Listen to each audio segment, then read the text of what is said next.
Hey there, Vanessa here from retailwire.com. You are about to listen to a very special episode, which is a replay of the live stream that we had on Monday, October 23rd. The topic was live stream shopping. Is it in decline or is it on the rise? We were joined by special guests Mark Price, Ricardo Belmar, and Sharon Gai, who all discussed some amazing points on the topic. Before we dive in, remember, if you are loving the podcast, go ahead and make sure you subscribe to our channel and like the video. All right, let's dive into today's episode. Good morning if you are on Central Time or on Pacific Time, and good afternoon if you are East Coast or in other parts of the world. My name is Mark Price, and I am one of the panelists on Retail Wire. And it is my pleasure to be able to be your moderator today for the Future Tech themed discussion. And we're going to be talking today about live streaming in retail and question of whether it's going to be increasing or decreasing and what the challenges are associated with it. But before we dive in together, why don't I just take this opportunity and introduce the other panelists and let them say a little bit about themselves. Just real quick, because I forgot to introduce myself. I am the chief analyst after 20 years in analytics consulting, focused primarily on retail and e-commerce as well as business services. I have an MBA from the Darden School at the University of Virginia. I'm also an adjunct professor at the University of St. Thomas in Minneapolis. So I will now turn it over and let Sharon introduce herself. Thanks, Mark.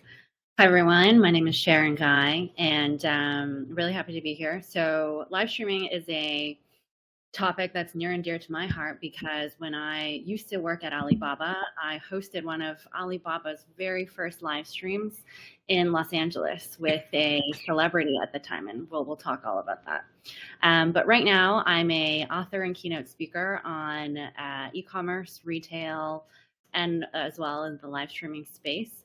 I think, the Chinese e-commerce side of the house, so topics like live streaming, is something that is growing in the US.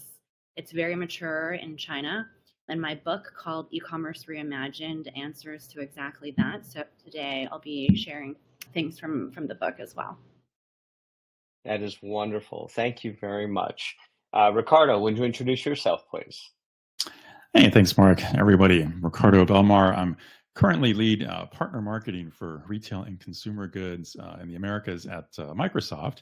And I've been in the retail industry in one form or another on the technology side of things for the last 20 years, give or take, ranging from delivering, different in-store technologies, things like digital signage to Wi-Fi, other technologies, that sort, to some back-end things like different cloud applications as the partners that I work with now, and have just been fortunate enough to really work across lots of different retail segments, whether it's mass merchants to home goods and to other specialty types of retail.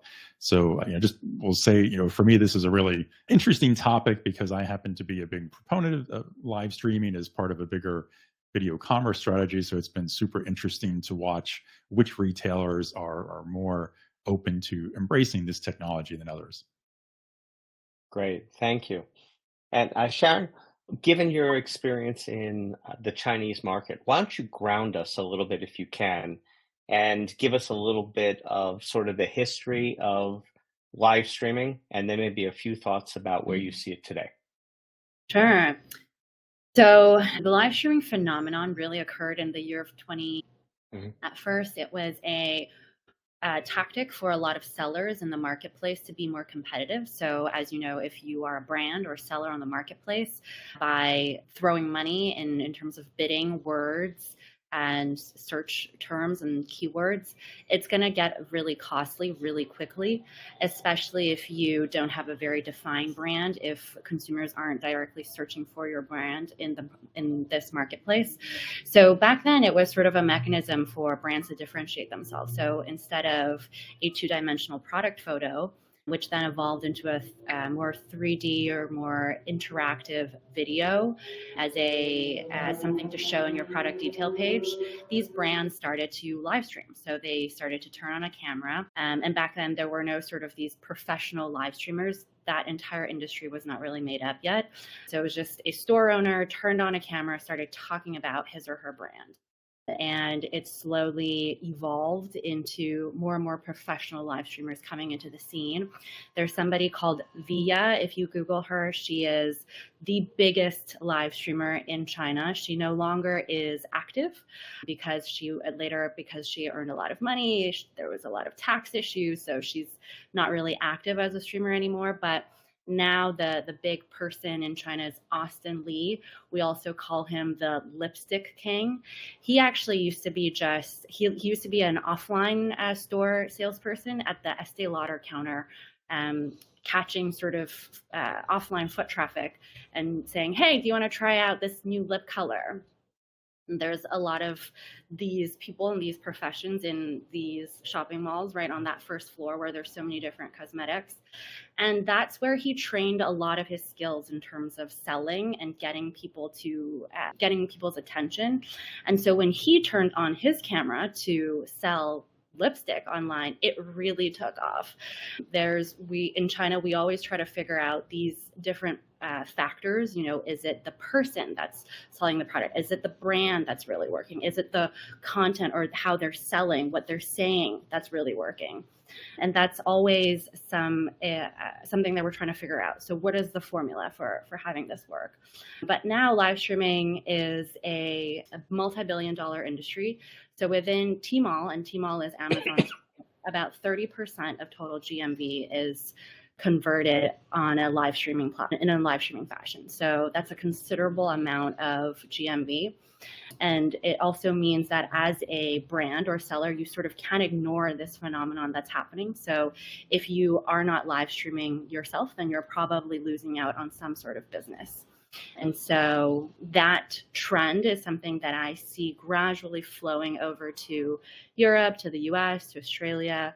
TikTok Shop has obviously come into the scene, and they're heavy hitters in the live streaming space in terms of TikTok Live. And you see a lot of streamers doing this already. So if I open my TikTok, there's a lot of streaming rooms that's selling everything from bags to cosmetics to clothing to candy. And every week I'm seeing sort of this new trend that's on TikTok. That's great. Let me stop you there because you've got so much great information. Really appreciate it. Ricardo, could you put this in maybe the broader context of video commerce as a whole? Because it strikes me that this actually goes back to Shop NBC and QVC and a lot of the not online, but the on TV versions that originally been in this industry for 20 plus years. Yeah, I mean, I think it is pretty common to draw those parallels like you just listed, how in terms of defining how is this different, right? How is this reach a new audience potentially? And I think it's interesting to look at this maybe two different ways. And that's why I referenced it, live streaming as sort of part of a larger video commerce strategy. So there's sort of there's an entertainment component to this, right? We're watching the live stream for a little bit of that entertainment value. And I think that's where a lot of influencers come into play, where you're also then getting the benefit and ability to shop and transact commerce and buy things as a consumer. And those tend to be, I think, more, opportunistic in that, they're either a scheduled event or it's something that, you promote heavily in advance to do that. But then there's also, well, what do you do afterwards, right? Let's say you've done that, but if I'm a retailer and I promoted my own live stream, for example, the live stream, in my view, is one component of the strategy. You have that real-time moment when the live stream runs, and you may get some business with consumers that watch that live stream.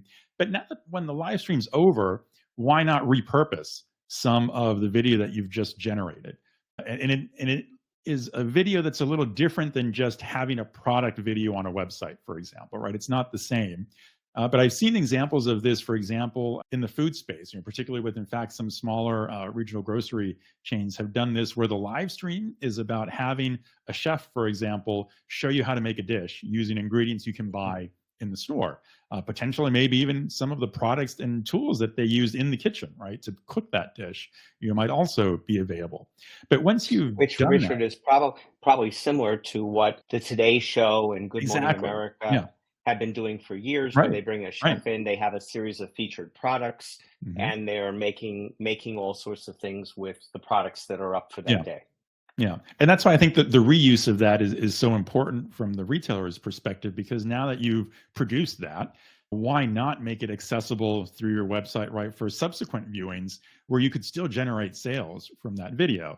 And there are newer technologies now available that even make that replay a little bit more interactive. We're seeing AI creep into even this video space, where now you could think of the equivalent of an AI chatbot that is responsive while you're watching the replay of that video, that can still answer Mhm. questions. A main, I think, benefit in some of these live streams is, as I'm watching and I'm the consumer, maybe I want to ask something and I put it into a live chat and get a response from the influencer in the video. Well, there are technologies now that let you add an AI layer where the AI chatbot does that response for you during the Nice. replay. So you still get that interactive nature that encourages the purchase. It seems to me that there's a piece of this about shopping as entertainment and shopping as discovery that allows people to have a different kind of experience than they would have when they're online looking at most conventional products these days. One of the questions that I have about this is particular categories that work really well. If you look at QVC and Shop NBC, it tends to be fashion, cosmetics, and cookware are some of the biggest categories, though they found that they can broaden out on that over time. Sharon, I wonder if you could give us a little bit of the lessons from the Chinese market, and then as you see it in the US, which of those lessons actually carry over to the US, and which ones is it not so much the same? I think, yeah. So what I'm seeing is a lot of startups in this field are trying to replicate that success. So there's Firework. You might have heard of them. They're very big in the grocery space. They've worked with Walmart before. They've worked with Whole Foods as well in adding that live streaming layer to a brand's or retailer's native website. So, contrary to the e-commerce landscape in China, where 99% of shoppers are going to a marketplace to buy something, in the West, it's a sort of varied landscape between a marketplace like Amazon versus a retailer versus a branded .com. So that's a startup that's in that space. There's Whatnot, Mhm.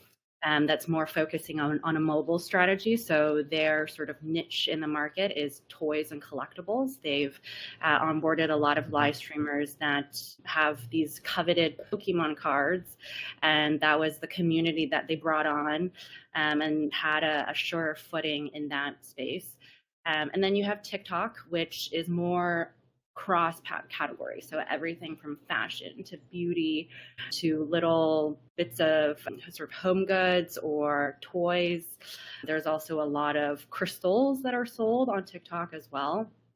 And so I would say the trend of live streaming is definitely thickening in the West, but that frequency or the habit of watching is the part where it's sort of less popular. So thank you. Do either of you have a sense of kind of the profitability of different categories in live streaming? I know the article refers to very, very high returns in jewelry, for example, that could really significantly cut into the profitability. I don't have any numbers personally of seeing some of those results, but I was wondering if either of the two of you do. I'll go ahead. So in terms of profitability, a lot of it is tied to the products, the category that it's in. So Mhm. obviously things that work well on an e-commerce space are things that are smaller, lighter. So that's why the toys category, the jewelry category, a lot of people on TikTok sell crystals and sort of these home good knickknack things that you like, posters that you hang that sort of serves as an art, or instead of a painting, they're these stickers that you decorate your walls with. A lot of those things have very high margins innately itself. Stickers is also a very popular product within the live streaming space because it's sort of fun to look at, and there's a lot of collaboration possibilities with different cartoons or IPs or quotes. So a lot of the things that you see work well in live streaming are products that are very content rich in and of themselves. So they attract attention, because when you are, as a viewer, looking at live streaming, sometimes you're just scrolling through an app and then suddenly there's this video that's catching your attention and somebody's talking about a product or brand live. And so whatever that item is that's able to catch that viewer's attention to stop them from scrolling away are categories that work well. It seemed to me that there needs to be a balance, right, between the actual penny profit, if you will, that a product can deliver, kind of what's the price point at it, and what's the level of excitement generated.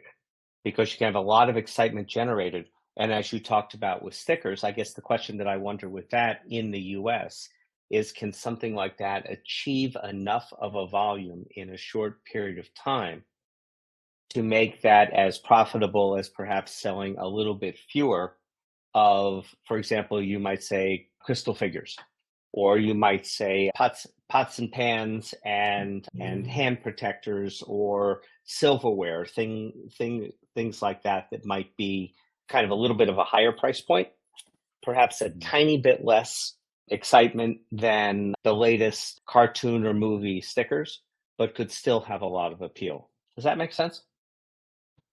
Yeah. What do I you think, so. Ricardo?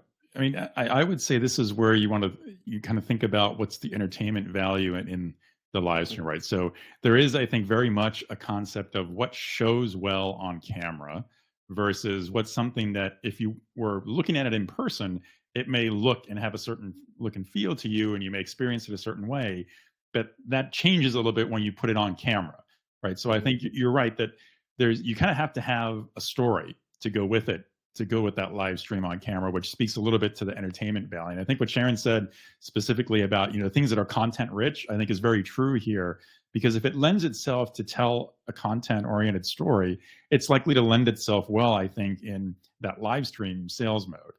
Now, I think too, another way you can look at it is, what audience are you trying to reach? So in a sense, I think of this as, if you're focusing on that entertainment value, you're probably trying to broaden the types of products that you're going to show in this live stream and have a wide range of them. But if I look at this maybe from a specific retailer's point of view, they may be very narrowly focused on one type of products. And it may or may not lend itself to be content rich, which means they need the person who's on the live stream to really provide some of that add-on value add and do a good job of talking about the product and showing it off. And some of the conversations I've had around this have centered around retailers looking to their own store teams who have that kind of product expertise, where they might have that very same conversation with you in a store with a customer about showing you a product and telling you what's great about it, who then are naturally inclined to translate well on camera to show that same story and tell that same story about the product on camera. I think the difference there is you have to kind of look at it and say, am I starting from a perspective of, I'm just expecting people to discover my live stream because I'm originating it on TikTok or another medium, right, that already is going to have a propensity to show other live streams that people can discover and find? Or is this really meant to be targeted to a customer base I already have from my website, for example? And I launched the live stream specifically from my website for people who I know are going to come to me because they already have a propensity towards the products I have, but I'm relying on the live stream for that extra push to get that conversion. Well, Ricardo, you mentioned something a little bit earlier about the presenter, and John, who submitted a question, had an excellent point. And I'm really wondering, Sharon, we know that in China, the presenters are possibly, just overwhelmingly popular. What I'm wondering in the US is, I know from QVC and Shop NBC that frequent shoppers get very attached to their presenters. But that's different than having an influencer or somebody who brings their own cachet separate from the products in. What do you find when you look at the US market as it compares to the Chinese market in terms of the use of influencers and the success of influencers in live stream? Yeah, so in China, there are these companies called MCN organizations. They're sort of the organization that ropes up a lot of these mega influencers. You can think of them as agencies almost. Mhm. So if you're a brand, instead of going on a one-to-one relationship, so today I have to have this live stream, so I have to find X live streamer. The next day I have another product, I have to find Y live streamer. You go to these organizations that have hundreds of influencers under their umbrella. You say, I'm this brand. Can you give me a sort of packaged live streaming set of live streamers for me to work with for this quarter or this year? And then that organization will then match you with a certain type of influencer. What I see in the West and what's happening is there are these databases. So Isaiah is one, Grin is another one, where they're doing this in a more of a database way. So as a brand, you're still going to this website and trying to search and find this right influencers, whereas in China, it's a very handheld experience with certain organizations where it's less effort from a brand side, more involvement from the MCN side that's proactively trying to match you with the right influencer, because they have so much knowledge on who's watching these people. So some influencers they're a mom, so a lot of her audience is new mothers. Some other influencers are a bit older, so the people that watch her are also in an age range that's a bit older. Some are male, so most people that watch him are guys. So it really varies, but that's definitely something that I'm seeing as an absence is that type of model of working or that type of organization in the West. So so John's further question was about return rates and presenters. Would you think, Ricardo, that having the right presenter, because you talked about people who are sort of steeped in the business as opposed to just your standard MC, do you believe that has an impact or should have an impact on return rates? Yeah, I do. I think that there is definitely value in the level of expertise of who's presenting the particular product. Now, I think you do have to layer onto that. Some products just naturally have higher return rates, right? We know this from e-commerce in general, right? That apparel in particular, right? Because of size issues, we know those have high return rates. I think that's a little bit of a challenge to expect that having the right influencer or presenter is going to change that one, but maybe more so on other products and categories where there's the educational value comes through based on the level of expertise of that presenter. And if I'm the consumer and this live stream catches my attention, or even in the example where I discovered the live stream by going to a retailer's website and I'm already somewhat interested in their products, getting me to that purchase decision, I think has a lot to do with the specifics around what is the presenter telling me about the product? What are they telling me about how they're using it? And if the live stream includes a demonstration, and this, for example, I think where things like, that example of mimicking the cooking shows, that, the Today Show cooking demonstration kind of thing lends itself quite nicely to this, because then you automatically see kind of the value of whether it's the ingredients or the pots and pans or tools, whatever it is. It's very immediate to the consumer watching that. So I do think that the more precision that presenter has in terms of talking about what the product does, what you can do with it, what the outcome is for the consumer, the better the purchase experience is going to be for that consumer and the lower the return rate would be. I think we still may have a little bit of a challenge when it comes to high return rate items like apparel. But then again, if your presenter is someone who works in the store for that retail brand where they sell that particular piece of clothing, and they know because they have experience from other customers who have bought it that maybe the sizing runs a little differently, and they can convey that in the live stream, that could be something that makes a difference. I think it'd be interesting to see how much of an impact that has. I question a little bit, but my suspicion is that, yeah, you would see a little bit of a better result there depending on the knowledge level of that presenter. So it sounds like you're talking about, your example was about cooking. So hard goods, spices, a range of those kinds of products around food. What other categories, I'll open it to both of you, what other categories do you think are especially well suited to having an expertise focused presenter or influencer? I think Sharon listed a few earlier. Things like you mentioned things like toys. I think things around home goods, household tools, maybe even sticking with that the kitchen thing, right? Appliances, those kind of hard goods, I think lend themselves well because they're more easily. It's possible for the presenter to perform a good demonstration of them. So I think the better the quality and the depth available to the presenter to present and show off the products, the better that result will be. I think when it's, when we're talking about products that maybe are a little more involved and harder to really visually demonstrate them, I think that's where it might be a little more challenging. Now, what's interesting is that Georgianne just jumped in with a question that said that what she's discovering versus Facebook Live is that it's the human factor and it's getting to know the presenter. So they become almost like family the way they do on Shop NBC or QVC, and that kind of comfort level.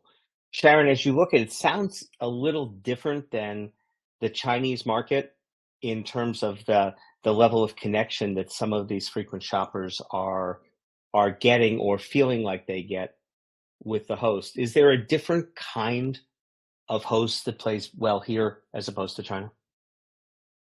I think the hosts that I've seen in the US versus China is they're a little more casual and a little less rigid in terms of structure. I think that's just to do with the maturity levels of live streaming as a phenomenon and how much of a company or business has been created around them. So in China, Via, for instance, so the live streamer that I mentioned in my book, who I've also had a chance to work with, she has a 200 people team that sits behind her. Wow. That still paid her to do so. You're providing her with samples that she has to try. If it's some sort of face cream, she's going to try it for a month to see if actually her wrinkles disappeared or if it's just kind of nice packaging. And she will refuse brands that she feels that are not authentic or it's just all marketing versus a product that actually works. And of course, she's just one person, so that's why she relies on her 200 people team to test all of these products for her and coordinate with all of these brands.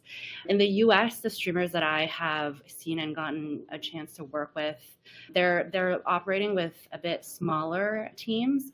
They're also a lot more flexible with the way that they can work with brands. So if a brand says, I'm willing to, give you this type of resource as well, the live streamer will say, okay.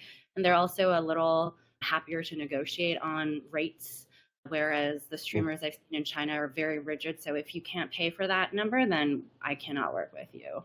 And so there's sort of differences there as well. The family aspect, I would say, is a commonality between the two. So streamers might start off as streamers, but eventually, as a viewer, I've also watched Via myself. I've bought a ton of new brands and new products I have never seen anywhere, but it did appear in her live stream room one day and I caught it. And from her 1 minute or so of talking about the brand or the product, I purchased it without ever having seen a Facebook ad, Instagram ad of that product. And I'm a happy customer also. So I'm happy that I bought a lot of new products from her because they've added a little bit of delight in my life. So I think it's an interesting connection that these streamers eventually blossom into. And eventually you recognize that they're a pivotal part. They play a pivotal part in our overall e-commerce ecosystem. Very good. Well, I want to thank you all. We've had a fascinating conversation today, and I really think we've just sort of touched on this phenomenon. One of the things that I give some thought to is, given that there is an unlimited number of places on the internet that a consumer can park themselves to see live streaming, the mall approach at least allows consolidation, or very large retailers allow consolidation as well. It seems to me that one of the challenges with smaller retailers is you may get a very passionate smaller group of consumers, maybe not as much new customers or prospects. You tend to get a lot more repeat customers, and it may not have as much incrementality as the larger stores where people could come on because of the brand, or at Amazon because they're on anyway, or on TikTok because they're on there anyway. That seems to be the places that you could easily get extra incrementality, because we've talked about profitability. We haven't talked about incrementality yet. And if you have a thriving e-commerce business, the question is, how much of that are you stealing through the live streaming or not? And so there's a whole bunch of measurement that in my mind is some of the critical links to this to determine cannibalization, incrementality, profitability. All of those different measures come into how you really evaluate the success of the strategy, and also how much is it driving new customers versus loading existing ones. So with that, ending with measurement, take care, everyone. Bye-bye.